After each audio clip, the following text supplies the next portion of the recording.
Alicia Mark War with me, but that last hour and a half for England, big turning points. They dropped 5 catches, Isha, in the day, 4 in the last hour and a half, and well, Alex Carey, he's still there, 46 not out. He should have been caught first ball, but let's revisit some of their drops today. That was early. Yeah, all that pressure just goes out of the balloon, doesn't it? Yeah, that was early. Jamie Smith behind the stumps, and then Ben Duckett in the evening session. 2.5 hours of play. They will have been a bit fatigued.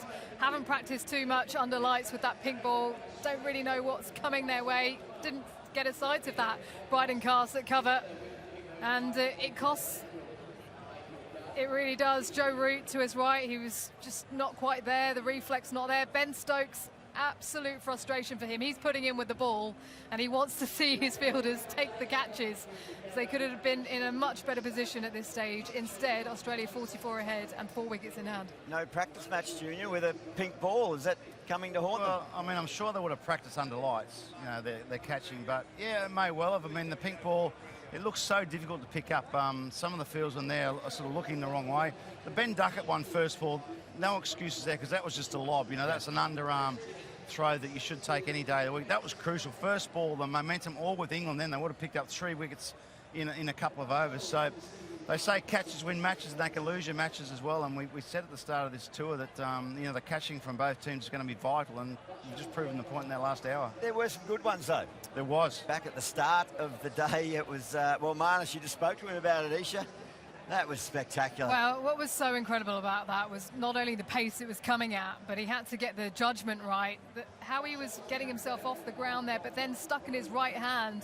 He almost crossed over with his hands to be able to cling on to that one. So that was unbelievable. But then, as he said, Will Jacks just pipped him.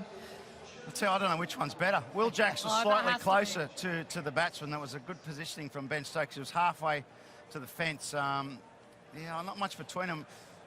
I reckon his was a bit of a fluke, Marnus. It was a bit like Glenn McGrath. He went to catch it in 2 hands and ended up in 1 hand. But whatever way you look at it, both those catches will be hard to beat for the catches of the summer. Oh, Alex Carey last night was way better than any of them. Pop, you got gloves on there, get the wickies in there.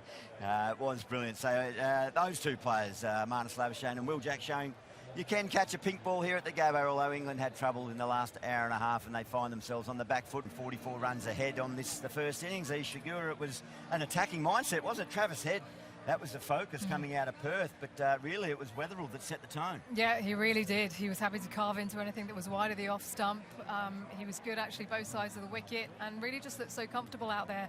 I have to say, England didn't quite get it right with the new ball. They didn't pitch it up. They didn't get it in the right areas consistently enough on that pitch. They didn't make the most of it, but Jake Weatherall, fair play to him, he capitalised. Yeah, so Smith and Labuschagne contributed. Junior, what did you make just at the back end of Alex Carey? He looked all at sea at the start, should have been out first ball, but he finds himself 46 not out of 45 balls. That's been an entertaining little innings as well, and holds the key tomorrow probably. And very valuable. I mean, yeah, he could have been out a number of times early on. He was premeditating because he knew the short stuff was coming, so it sort of put him off his game a little bit. But it's a real skill to bat with the lateral tail, you know, the tail. And I don't think he's quite mastered that yet, but he's such a good player, Alex Carey. You know, he gets a lot of important runs. Yeah, he had a bit of luck, but, you know, he's looking to dominate, looking to score, which is good because, you know, when you're batting with the tail, you've got to take control of the game, and he does that pretty well. And, you know, a bit of luck there tonight, but very, very smart innings. At the same time, Australia will be delighted with their scoring rate. They were going at 5s and over all the way through. I mean, Travis Head was 3 off 20-odd balls, but then Smith came in, Labuschagne came in. They were all going at a good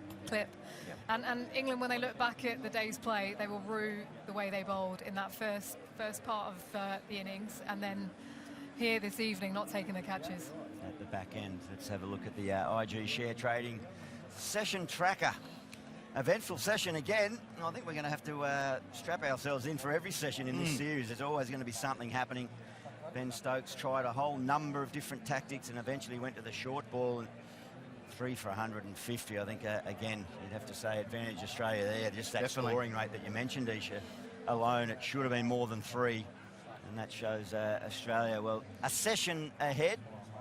Just probably feels like a fraction more. Yeah, well, 44 run lead. Mind you, they're going to have to bat last on this pitch, and we saw today there was a little bit of up and down movement. England probably didn't get enough right ball's in the right area to exploit that. But I don't think batting four is going to be that easy.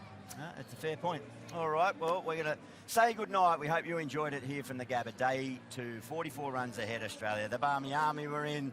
Steve Smith led well, and, well, we'll get to come back and do it all again tomorrow right here on Fox Cricket and KO Sports. Thanks for your viewership. We'll see you tomorrow.